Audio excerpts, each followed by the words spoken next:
মাৰ্ঘেৰিটা এফআৰইউত ৰক্তদান শিবিৰ ৰক্তদান মহাদান এই উদ্দেশ্য হিৰোগত কৰি আজি মাৰ্ঘেৰিটা এফআৰইউৰ উদ্যোগত বীৰ চিলাৰায় দিৱস উপলক্ষে এটি স্বেচ্ছামূলক ৰক্তদান শিবিৰ অনুষ্ঠিত কৰা হয় মাৰ্ঘেৰিটা এফআৰইউ চিকিৎসালয়ৰ সভাগৃহত অনুষ্ঠিত ৰক্তদান শিবিৰ উপলক্ষে অনুষ্ঠিত সজাগতা সভাৰ আধাৰে এফআৰইউ চিকিৎসালয়ৰ উপাধ্যক্ষ সনত কুমাৰ দত্তই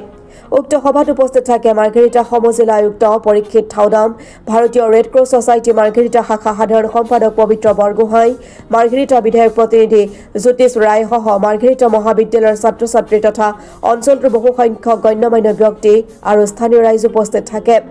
ৰক্তদান শিবিৰৰ আনুষ্ঠানিকভাৱে শুভাৰম্ভ কৰে মাৰ্ঘেৰিটা সমজিলাৰ আয়ুক্ত পৰীক্ষিত থাউদামে মাৰ্ঘেৰিটা সমজিলাৰ আয়ুক্ত পৰীক্ষিত থাউদামে প্ৰথমে ৰক্তদান কৰা শিবিৰত মাৰ্ঘেৰিটা মহাবিদ্যালয়ৰ ছাত্ৰ ছাত্ৰী ভাৰতীয় সেনা বাহিনী জোৱান সাধাৰণ জনতা আদি প্ৰায় অৰ্ধশতাধিক লোকে ৰক্তদান কৰে ৰক্তদান শিবিৰৰ তথা মাৰ্ঘেৰিটা এফআৰইউত স্থাপন কৰা ৰক্ত সংৰক্ষণ কেন্দ্ৰটোৰ দ্বাৰা মাৰ্ঘেৰিটা অঞ্চলৰ এক দীৰ্ঘদিনীয়া সমস্যা সমাধান হ'ব বুলি কয় মাৰ্ঘেৰিটা এফআৰইউৰ উপাধ্যক্ষ সনত কুমাৰ দত্তই চিলাৰায় দিৱসৰ উপলক্ষে আমি মাৰ্ঘেৰিটাৰ এফআৰইউত ৰক্তদান শিবিৰ ইতিমধ্যে আনুষ্ঠানিকভাৱে উদ্বোধন হৈ গৈছে এই শিবিৰ আমি অনুষ্ঠিত কৰিছোঁ ইয়াত বিভিন্ন বিদ্যালয়ৰ বিভিন্ন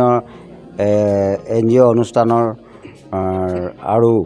আৰক্ষী বিষয়া আৰু সৈনিক বিষয়াসকলৰ তেখেতলোকৰ ৰক্তদান দিয়া সদস্য প্ৰেৰণ কৰিছে আমি তাৰ বাবে এইসমূহ বিষয়ববীয়াসকলক বিদ্যালয় মহাবিদ্যালয় আদি সকলোকে ধন্যবাদ দিছোঁ আৰু এই ৰক্তদানেই আমি ভাবিছোঁ যে মাৰ্ঘেৰিটাৰ এফআৰইউত ব্লাড যেতিয়া কাৰোবাৰ প্ৰয়োজন হয় লৰমাৰী তিনিচুকীয়ালৈ যাবলগীয়া হয় তাত ব্লাড দিব লাগে আকৌ ব্লাড এক্সচেঞ্জ কৰিব লাগে আনিব লাগে সেই যি সমস্যাত ইয়াৰ ৰাইজ ভুগি আছিলে হয়তো আজিকালিৰ পৰা সেই সমস্যাটোৰ পৰা মুক্ত পাব তাৰ কাৰণে আমাৰ মাৰ্ঘেৰিটাৰ সন্মানীয় বিধায়ক ডাঙৰীয়া ভাস্কৰ শৰ্মা ডাঙৰীয়াই যথেষ্ট আমাক দিয়া পৰামৰ্শ দিছে সহায়যোগিতা আগবঢ়াইছে আৰু মাৰ্ঘেৰিটা সমজিলাৰ যি বিষয়া তেখেতেও আমাক যথেষ্ট সহায়যোগিতা আগবাঢ়িছে আৰু এটা কথা এইখিনিতে কওঁ আজি হয়তো অলপ দিনৰ আগতে ভালেমান দিনত আমি শুনিবলৈ পাওঁ চিভিলৰ বিভিন্ন মাধ্যমত গম পাওঁ যে এফআৰইউখনৰ এইটো সমস্যা মই ভাবোঁ ৰাইজে এতিয়া সেই সমস্যাখিনিৰ পৰা দূৰ হৈছে যথেষ্ট কাম কৰা হৈছে ইয়াত চাফ চিকুণৰ ওপৰতো গুৰুত্ব দিয়া হৈছে এইখিনিকে ক'লোঁ আৰু আগন্তুক দিনত আমি এনেধৰণৰ ৰক্তদান শিবিৰ আকৌ অনুষ্ঠিত কৰিম আৰু আপোনালোকৰ এটি সহায়যোগিতা কামনা কৰিছোঁ সাংবাদিক বন্ধুসকলে যাতে এই কথা বতৰাবিলাক যাতে ৰাইজৰ মাজত নিয়ে প্ৰচাৰ কৰে তেনেহ'লে শিবিৰটো আমাৰ আকৌ ৰক্তদান শিবিৰটো অনুষ্ঠিত কৰাৰ সুবিধা হ'ব ধন্যবাদ এটা এফআৰইউৰ উদ্যোগত আমি আজি এটি ৰক্তদান শিবিৰ আয়োজন কৰিছোঁ বীৰ চিলাৰায় দিৱস উপলক্ষে ইয়াত আমাৰ মহকুমাৰ প্ৰশাসন আমাৰ MLA ছাৰৰ ৰিপ্ৰেজেণ্টেটিভ আমাৰ ৰেড ক্ৰছ ছ'চাইটিৰ ছেক্ৰেটাৰী প্ৰমুখে উপস্থিত ৰাইজ সকলোকে মই ধন্যবাদ জনাইছোঁ আমাৰ এই ৰক্তদান শিবিৰত তেওঁলোক ইয়াত জইন কৰাৰ বাবে ইয়াৰ মাৰ্ঘেৰিটাৰ এফআৰইউত এটা ৰক্ত সংৰক্ষণ ষ্ট'ৰেজ ইউনিট ইয়াত ৰখাৰ যিটো ছিষ্টেম সেই ছিষ্টেম এটা আজি বহুত বছৰ আগতে কৰিছিলে কিন্তু সেইটো এটা মৃতপ্ৰায় অৱস্থাত আছিলে যোৱা 2 বছৰৰ আগতে মই এইখন চিকিৎসালয়ত যেতিয়া মই ইয়াৰ দায়িত্বভাৰ গ্ৰহণ কৰিছিলোঁ তাৰপিছতেই এই ৰক্ত আমাৰ যিটো সংৰক্ষণ যিটো কেন্দ্ৰ সেইটোক এটা নতুনকৈ গঠন কৰিবৰ কাৰণে চেষ্টা কৰিছিলোঁ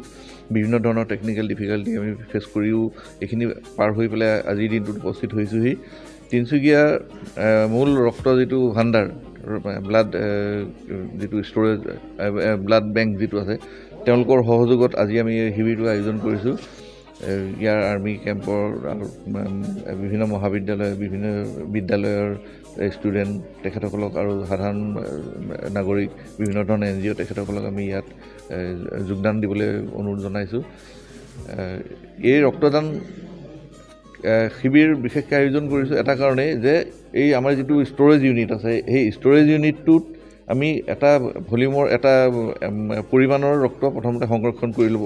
থ'ব খুজিছোঁ যাতে এইখিনিক ইয়াৰ ইমাৰ্জেঞ্চি মুহূৰ্তত আমি ইয়াৰ ৰাইজক ইয়াৰ যিখিনি ৰোগীক আমি প্ৰভাইড কৰিব পাৰোঁ আৰু তাক সেইখিনি ইমাৰ্জেঞ্চি পাৰ হোৱাৰ পাছত তেওঁলোকৰ যিকোনো সম্বন্ধীয় হওক বা তেওঁলোকৰ ডোনাৰ হওক সেইখিনিক যাতে তাক ৰিপ্লেচমেণ্ট কৰি দিয়ে তেতিয়া ইমাৰ্জেঞ্চিটো আমাৰ ইয়াত যদি আমি পাৰ কৰি দিব পাৰোঁ এজন মানুহৰ যদি জীৱন বচাব পাৰোঁ তাতকৈ আমাৰ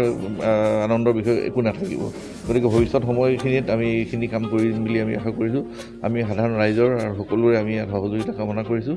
গতিকে ইমানখিনিয়ে মই ক'বলগীয়া আছে আজি আমি 30-35 হ'ব পাৰে ইতিমধ্যে আমাৰ ইয়াতে প্ৰায় 15জন মানে অলৰেডি ৰেজিষ্ট্ৰেশ্যন কৰিছে খন্তেক সময় আগতে আমাৰ ইয়াৰ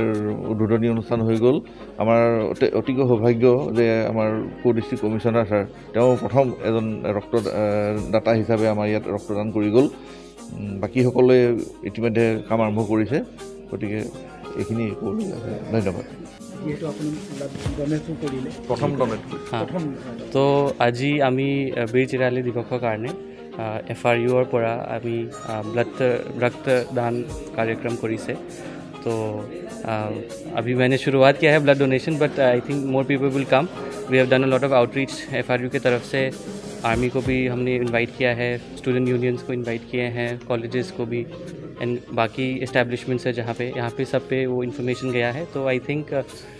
बहुत ज़्यादा पार्टिसिपेशन आएगा लोगों का and we will be able to donate blood donation to ভাল কথা হয় আমি इमरजेंसी टाइमत माने मानुबिलाक जिखिनि ब्लड लागे एक ब्लड यूज़ करिब पारे और नेक्स्ट इज हमारे खुद के लिए भी अच्छा है बिकॉज हमारा जब ब्लड जो है वो भी रिजुविनेट होता है तो खुद के लिए सेल्फ केयर के लिए भी अच्छा है it's a very noble cause तो I think I would request जो भी इस संवाद माध्यम के थ्रू भी जितने भी लोगों को इन्फॉर्मेशन जा रहा है please come to FRU and please donate blood तो it is a very noble cause thank you so much